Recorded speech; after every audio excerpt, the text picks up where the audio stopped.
ముఖాముఖి కార్యక్రమానికి స్వాగతం సుస్వాగతం. హైదరాబాద్ను వణికిస్తోంది. కాంగ్రెస్ ప్రభుత్వం ద్వారా రేవంత్ రెడ్డి ముఖ్యమంత్రిగా అధికారంలోకి వచ్చిన తర్వాత తీసుకున్నటువంటి సంచలన నిర్ణయం హైదరాబాద్లో ఎక్కడైనా సరే బఫర్ జోన్ లో FTL లో ఉన్నటువంటి కట్టడాలను ఎంతటి వారైనా సరే ఉపేక్షించేది లేదంటూ ఎక్కడికక్కడ కూల్చివేతలను ప్రారంభించారు. ఈ యొక్క హైడ్రా కమిషనర్ గా రంగనాథుని ఏర్పాటు చేశారు. ఎవరి మాటలు వినేది లేదు, మన పని మనం చేసుకుపోదామంటూ దూసుకుపోతోంది హైడ్రా. ఈ హైడ్రా నేపథ్యంలో అసలు తీసుకున్నటువంటి నిర్ణయాలు కరెక్టేనా? కాంగ్రెస్ ప్రభుత్వం ఆచరిస్తున్న విధానం ఏ విధంగా ఉంది? దీనివల్ల ప్రజలకు ఎలాంటి నష్టం జరుగుతోంది? అధికారులు ఇన్ని రోజులు ఏం చేశారు? ఎన్నో ప్రశ్నలు తలెత్తుతున్నాయి ప్రజల్లో. ఈ ప్రశ్నలన్నింటికీ సమాధానాన్ని తెలిపేందుకు ఈనాటి మన ముఖాముఖి కార్యక్రమంలో మనతో ఉన్నారు నాగారం మున్సిపాలిటీ కాంగ్రెస్ పార్టీ అధ్యక్షులు ముప్పు శ్రీనివాస్ రెడ్డి గారు. సార్ నమస్కారం. సార్ నమస్కారం అండి. మీకు TR9 ప్రేక్షకులందరికీ నమస్కారం అండి. సార్, కాంగ్రెస్ ప్రభుత్వం అధికారంలోకి వచ్చేసింది తెలంగాణ రాష్ట్రంలో. ఒకప్పుడు అసలు ఉందా లేదా అన్న స్థాయి నుండి అధికారాన్ని చేజిక్కించుకున్న తర్వాత 6 గ్యారంటీలతో ప్రజల మనసు దోసుకుంది. సో ఇప్పుడు హైదరాబాద్ను వణికిస్తోంది. అసలు ఈ హైడ్రా అంటే ఏంటి సార్? హైడ్రా అంటే Hyderabad disaster response and assess protection అని ఒక సంస్థ మన ముఖ్యమంత్రి రేవంత్ రెడ్డి గారు రీసెంట్ గా కమిషనర్ రంగనాథ్ గారి ఆధ్వర్యంలో ఈ హైడ్రా సంస్థ ఏర్పాటు చేయడం జరిగింది. ఈ హైడ్రా సంస్థలో ఎన్నో నాలలు, కుంటాలు, చెరువులు కబ్జా అయిన ఎంతమంది పెద్ద పెద్ద వాళ్ళు కబ్జాలు చేసినారో వాళ్ళన్నిటిని రికవర్ చేయడానికి హైడ్రా సంస్థ పెట్టడం జరిగింది. ఈ హైడ్రా సంస్థ చాలా హిట్ అయింది. పక్క రాష్ట్రాల వాళ్ళు కూడా ఈ హైడ్రా సంస్థను మెచ్చుకుంటా ఉన్నారు.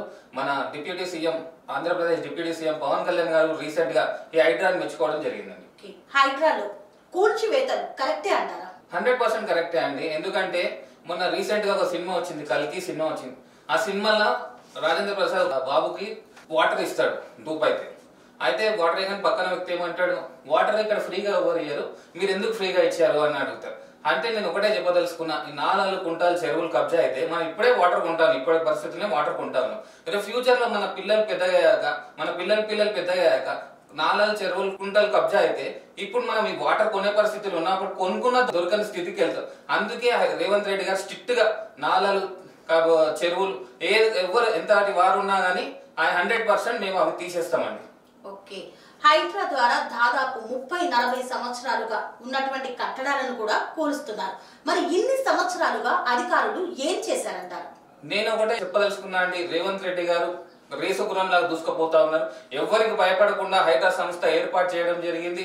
నక్కినేని నాగార్జున అంత పెద్ద మనిషినే ఈ రోజు కూలగొట్టడం జరిగింది. నేను ఒకటే చెప్తున్నా, ఎంతటి వారు ఉన్నా గానీ మరి ముఖ్యమంత్రి రేవంత్ రెడ్డి గారు ఊరికిన ప్రసక్తి లేదు. ధర్మం కోసం, దేశం కోసం ఇది చేస్తా ఉన్నాడు మన ముఖ్యమంత్రి రేవంత్ రెడ్డి గారు. ఆయన 100% హైడ్రాకి పబ్లిక్ ఫుల్ సపోర్ట్ చేస్తా ఉన్నది.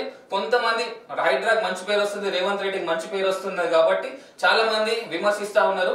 నేను ఒకటే చెప్తా ఉన్నాను, 80% మంది హైడ్రాని సమర్థిస్తా ఉన్నారు. 20% మంది కబ్జాదారులు వాళ్ళే చెరువులు, కుంటాలు ఎవరు కబ్జా చేసిరో వాళ్ళు మాత్రమే విమర్శిస్తా ఉన్నారండి హైడ్రాని. చెరువులు, కుంటలు కబ్జాకు గురయ్యాయి.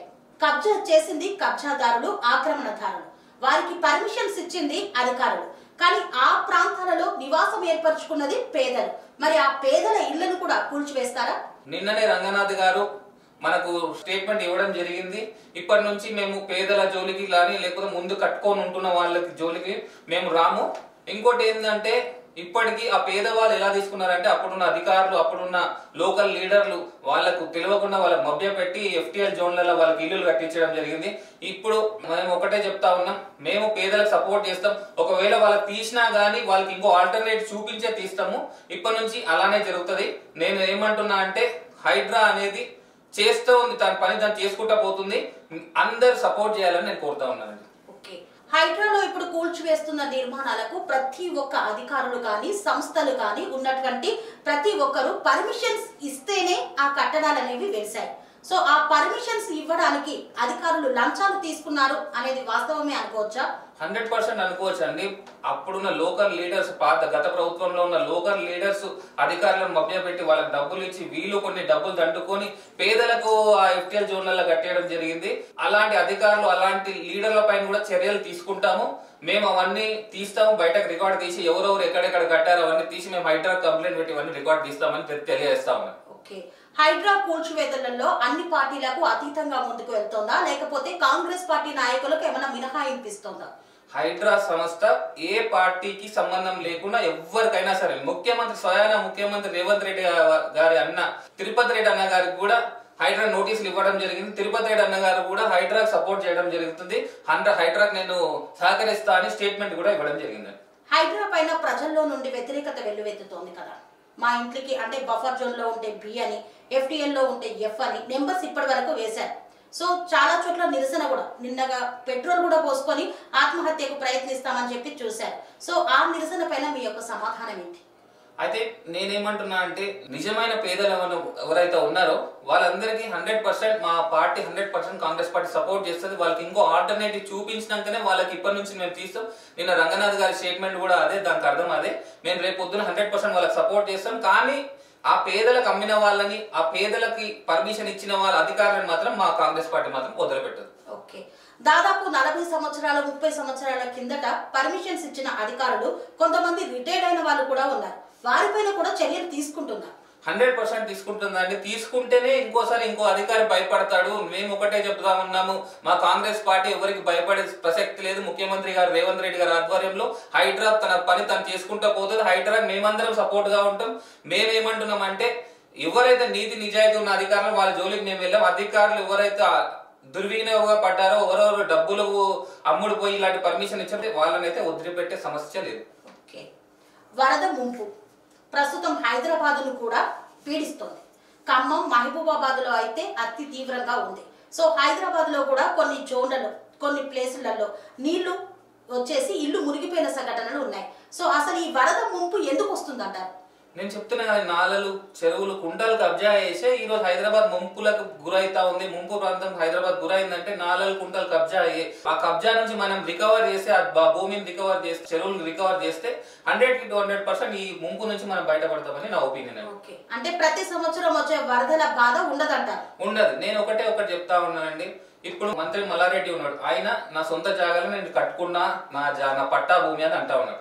పట్టా భూమిలో కూడా FTL అంటే ఫుల్ ట్యాంక్ లెవెల్ అని ఉంటుంది. ఫుల్ ట్యాంక్ లెవెల్ ఒకవేళ ఆ భూమి అయితే అక్కడ వాటర్ 6 నెలలు ఉంటుంది, వర్షాలు పడ్డప్పుడు 6 నెలలు ఉండదు. అక్కడ పట్టా భూమి అయినా అక్కడ పర్మిషన్ ఇవ్వడానికి లేదు, అక్కడ కన్స్ట్రక్షన్ చేయడానికి లేదు, ఓన్లీ వ్యవసాయం చేసుకోవాలి. అలాంటి భూమి నా మల్లారెడ్డి అరటైనా కాలేజీలు కట్టినాడు, నా సొంత భూమి అంటున్నాడు. FTL అంటే ఏందో తెలుసుకో బాబు మల్లారెడ్డి గారు, మీరు ఒక ఎమ్మెల్యే, మీరు మినిస్టర్ కూడా చేశారు. FTL అంటే అక్కడ కన్స్ట్రక్షన్ చేయొద్దు, మీరు కన్స్ట్రక్షన్ చేసినారు. ఇలాంటి వాళ్ళందరినీ కూడా మేము వదిలిపెట్టాం. మా వజ్రేష్ యాదవ్ గారు ఇన్ఛార్జ్ గారు కూడా మన మల్లారెడ్డి గారి మీద కంప్లైంట్ పెట్టారు, హైడ్రాక్ పెట్టారు. మేము ఇవన్నీ చూస్తా ఉన్నామండి. ఓకే, అంటే అవి కూడా అతి త్వరలోనే కూల్చివేస్తారంట? 100% చేస్తామండి. ఓకే, నాగారం మున్సిపాలిటీకి వచ్చేద్దాం. నాగారం మున్సిపాలిటీ కాంగ్రెస్ పార్టీ అధ్యక్షులుగా మీరు కొనసాగుతున్నారు. దాదాపు 5 సంవత్సరాలు 6 సంవత్సరాలుగా కొనసాగుతూ ఉన్నారు. సో ఈ నేపథ్యంలో నాగారం మున్సిపాలిటీలో ఉన్నటువంటి చెరువులు ఏమైనా కబ్జాకు గురయ్యాయా? నేనేమంటున్నా అంటే, నాగారంలో కూడా 22 కాలనీ వాళ్ళు ముంపు ప్రాంతానికి గురవుతా ఉన్నారు. 22 కాలనీ వాళ్ళు ఎందుకు గురవుతున్నారు అంటే, ఇక్కడ ఉన్న నాలాలు, కుంటలు కబ్జా చేసి, దాయాది కుంట, జాలబాయి కుంట ఇవన్నీ కబ్జాలు చేసి ఈ రోజు ఆ 22 కాలనీ వాళ్ళు బాధపడతా ఉన్నారు. నేను వాళ్ళకి హైడ్రా కూడా 22 కాలనీ ఒక జేఏసీ ఏర్పాటు చేసుకుని, ఆ జేఏసీ వాళ్ళని పిలిపించుకొని కంప్లైంట్ నేనే రెడీ చేయించి హైడ్రాకి, ఆ జేఏసీ వాళ్ళతో హైడ్రా కూడా కంప్లైంట్ పెట్టించిన. హైడ్రా వాళ్ళు కూడా వచ్చి పరిశీలిస్తా ఉన్నారు. ముంపు ప్రాంతాల గురించి కూడా మేము ఆలోచిస్తున్నాం. దానికి శాశ్వత పరిష్కారం కూడా మేము తీసుకొస్తామండి. ఓకే, కబ్జాలు ఎవరు చేశారంటారు? కబ్జాలు గత ప్రభుత్వంలో ఉన్న వాళ్ళు కబ్జాలు చేశారు. అధికారులు, అప్పుడున్న లీడర్లు పర్మిషన్లు ఇవ్వడం జరిగింది. ఆ పర్మిషన్ల వల్లనే ఈ రోజు ఆ నాలాలు, కుంటాల మీద ఇల్లులు అయినాయి. అందుకే కదా ఇప్పుడు ఈ ముంపు ప్రాంతాలు 22 కాలనీ వాళ్ళు బాధపడతా ఉన్నారు. ప్రతిపక్ష నేతగా అప్పుడు కబ్జాకు గురవుతున్న సమయంలో మీరు స్పందించలేకపోయారు. మేము ఎన్నో కంప్లైంట్ చేసినాం. అప్పుడు ఉన్న గత ప్రభుత్వం మాకు ఎన్నిసార్లు కంప్లైంట్ చేసినా మమ్మల్ని పట్టించుకోలేదు, మాకు రెస్పాన్స్ కూడా ఇవ్వలేదు. ఇప్పుడు అందుకే ఇలాంటి కబ్జాల నుంచి విముక్తి చేయడానికే హైడ్రా తేవడం జరిగింది. ఈ హైడ్రాని మేము వినియోగించుకొని ఇక్కడ ఉన్న కబ్జాలన్నీ తీపిస్తామని మేము కాంగ్రెస్ పార్టీ తరఫున మేము మాటిస్తాము. ఓకే, నాగారం అంటే కీసర వెళ్లే రోడ్డులో నాగారం రాంపల్లి చౌరస్తా దగ్గర చిన్నపాటి వర్షం కురిసినా సరే వాహనదారులు తీవ్ర ఇబ్బందులను ఎదుర్కొంటారు. అది మెయిన్ రోడ్డు పైననే నీళ్లు నిలుస్తూ ఉన్నాయి. సో ఆ నాలా పరిస్థితి ఏంటి? అసలు అక్కడ నీళ్లు నిలవడానికి కారణం ఏంటి? యాక్చువల్ గా దమ్మాయిగూడ, జవహర్ నగర్ నుంచి కూడా ఇక్కడ వాటర్ వస్తూ ఉంటాయి. అప్పుడు ఉన్న నాలా త్రో వాటర్ వెళ్ళిపోతా ఉన్నాయండి. అప్పుడు రాంపల్లి చౌరస్తా నుంచి అండర్ గ్రౌండ్ లో మనకు డ్రైనేజ్ లాగా ఉండి ఎస్సీ బస్సులకించి కింద చెర్లపల్లి వరకు ఒక నాలా ఉండే, ఆ నాలా నుంచి వెళ్ళిపోతుండే వాటర్. కానీ ఇప్పుడున్న పరిస్థితిలో ముందున్న ప్రభుత్వ అధికారులు గానీ లేకపోతే అప్పుడున్న లీడర్లు గానీ ఆ నాలాల పైన పర్మిషన్లు ఇచ్చేసి ఇల్లులు కట్టేసి ఆ నీళ్లు ఎక్కడ ఆ చెరువులకు పోకుండా అడ్డుకుంటే నీళ్ళకి వస్తాయి, ఆటోమేటిక్ నీళ్లు ఇళ్లలోకి వస్తున్నాయి. దానివల్లనే ఇప్పుడు నీళ్లు ఈ ముంపు ప్రాంతాలు 22 కాలనీలు ఉన్నాయి. వాళ్ళకి ప్రాబ్లం ఏంటంటే మెయిన్ రోడ్ నుంచి వాటర్ వెళ్తుంది. కారణం ఏంటంటే నాలాల మీద ఇల్లు కట్టినందుకే ఈ ప్రాబ్లం వస్తుంది. ఓకే, దీని వల్లనే ఇళ్లలోకి నీరు చేరుతుంది అంటారు. సో మరి దీని పరిష్కారం ఎలా ఇస్తే బాగుంటుంది అనుకుంటున్నారు? మేము ఇది హైడ్రా దృష్టికి తీసుకెళ్లడం జరిగింది. రెండో విషయం ఏంటంటే మేము ఇది ముఖ్యమంత్రి రేవంత్ రెడ్డి గారి దృష్టిలో కూడా ఉన్నది.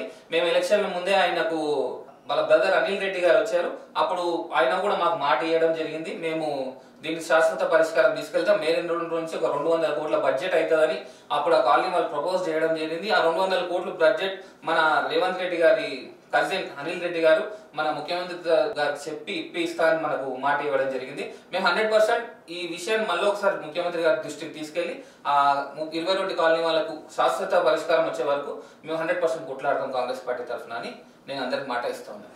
ఓకే, ఆ కాలనీలు ముంపుకు గురి కాకుండా అంటే దాదాపు 200 కోట్లు అంటే మామూలు మాట కాదు.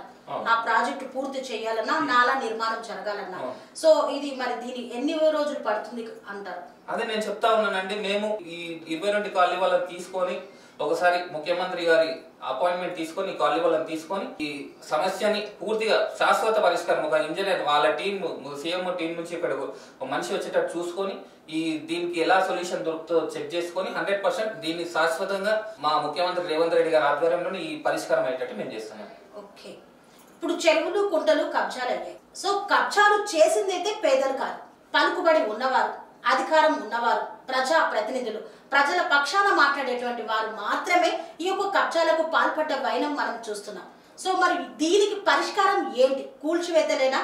ఆ కూల్చివేతలలో నష్టపోయేది ఎవరు, లాభపడ్డది ఎవరు?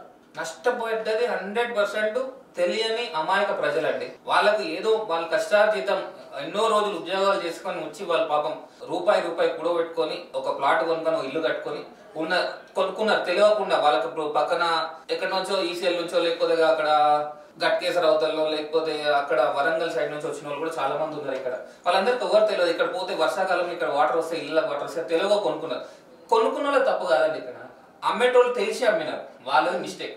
అటువంటి వాళ్ళని 100% మేము ఊకోమండి. ఇంకోటి అధికారులు కూడా వాళ్ళకి పర్మిషన్ ఇచ్చిన అధికారులు మేము ఊకోమండి. ఓకే, డంపింగ్ యార్డ్ సమస్య చుట్టుపక్కల ప్రాంతాలను కూడా తీవ్రంగా ఇబ్బంది పెడుతుంది. డంపింగ్ యార్డ్ వల్ల జేఏసీ వాళ్ళు కూడా ఎన్నో సార్లు ఫిర్యాదు చేశారు తీసివేయాలని. దానివల్ల నీరు, భూమి, వాయు కాలుష్యం అవుతుంది. సో మరి నాగారం మున్సిపాలిటీకి ఎలాంటి ఎఫెక్ట్ పడుతుంది? నాగారం మున్సిపాలిటీ వర్షాలు పడ్డప్పుడల్లా డంపింగ్ యార్డ్ నుంచి వచ్చే కలుషితం అంతా నాగారం ఈ ముంపు ప్రాంతాలలో వెళ్తున్నది. అక్కడ పాపం ఉన్న 22 కాలనీ వాళ్ళు ఎన్నో తెలియని రోగాలకు గురవుతా ఉన్నారు. దమ్మాయి కూడా నాగారం ఇక్కడ కోమట్టి చెరువు నుంచి నాగారం దాయరుకుంటా ఈ ప్రాంతం వెళ్లే మధ్యలో ఉన్న కాలనీలన్నిటికీ డంపింగ్ యార్డ్ వాటర్ కూడా నాగారంలో కూడా రావడం జరుగుతుంది. సో మరి ఆ డంపింగ్ యార్డ్ నుండి ఏదైతే వ్యర్థ పదార్థాలను వదులుతున్నారో అది వదలకూడదని కంప్లైంట్ చేయలేదా?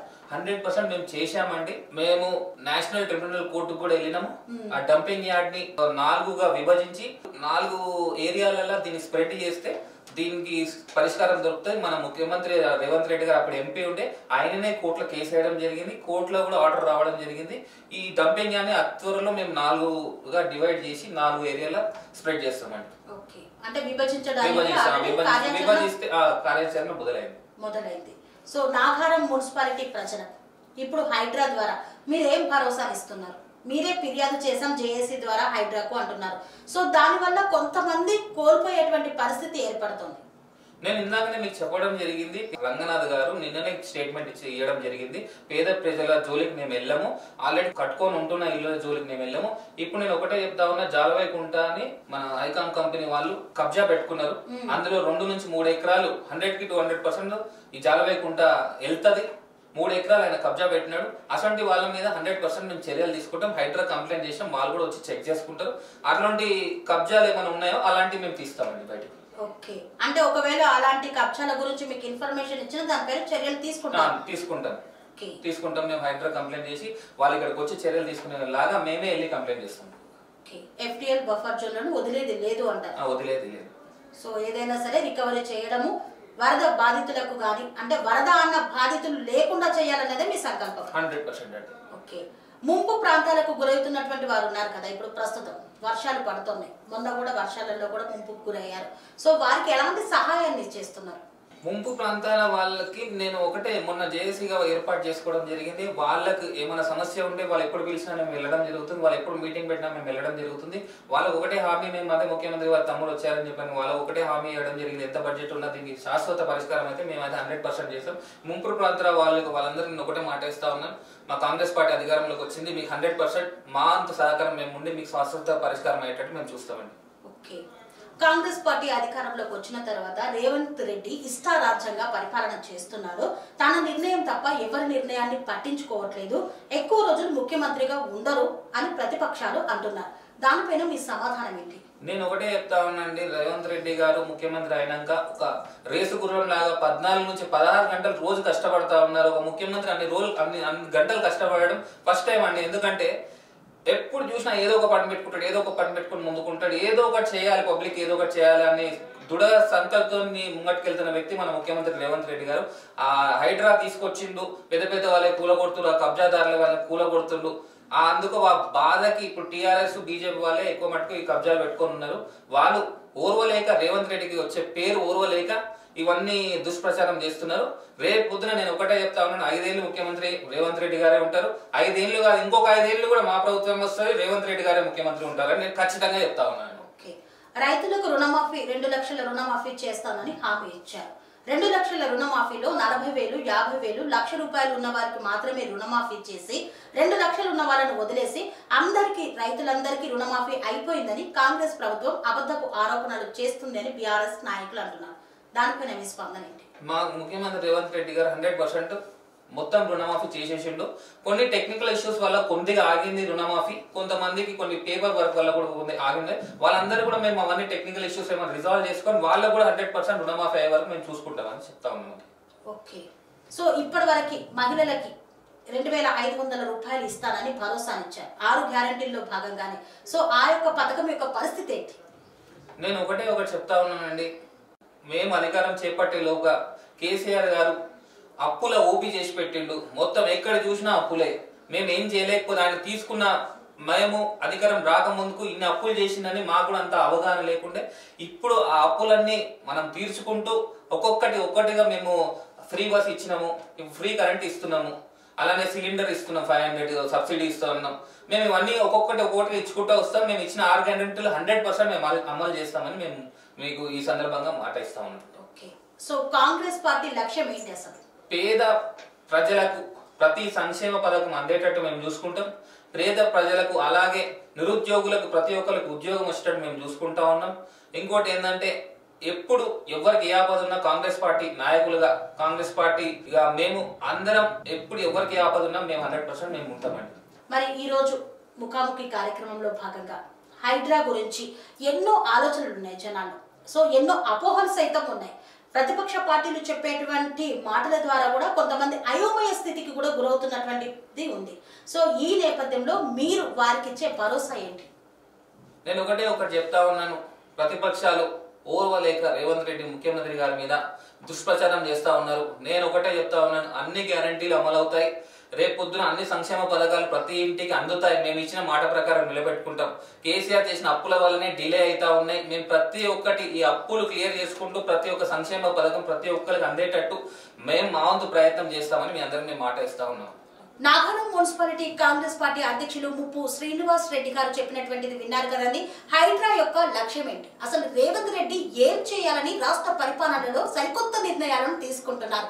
ప్రజలకు సంక్షేమ పథకాలను అందించేందుకు, నిరుద్యోగం అనేది లేకుండా రూపుమాపేందుకు, తెలంగాణ రాష్ట్రాన్ని అప్పుల కూబిలో కూర్చున్నటువంటి బీఆర్ఎస్ ప్రభుత్వం నుండి ఇప్పటికీ ఎన్నో ఎదుర్కొన్నటువంటి కాంగ్రెస్ ప్రభుత్వం ధనిక రాష్ట్రంగా మార్చేందుకు, సంక్షేమాలను అందించేందుకు అనే ఒకే ఒక లక్ష్యంతో ముందుకు వెళ్తుందని ఈ నేపథ్యంలో తెలిపారు.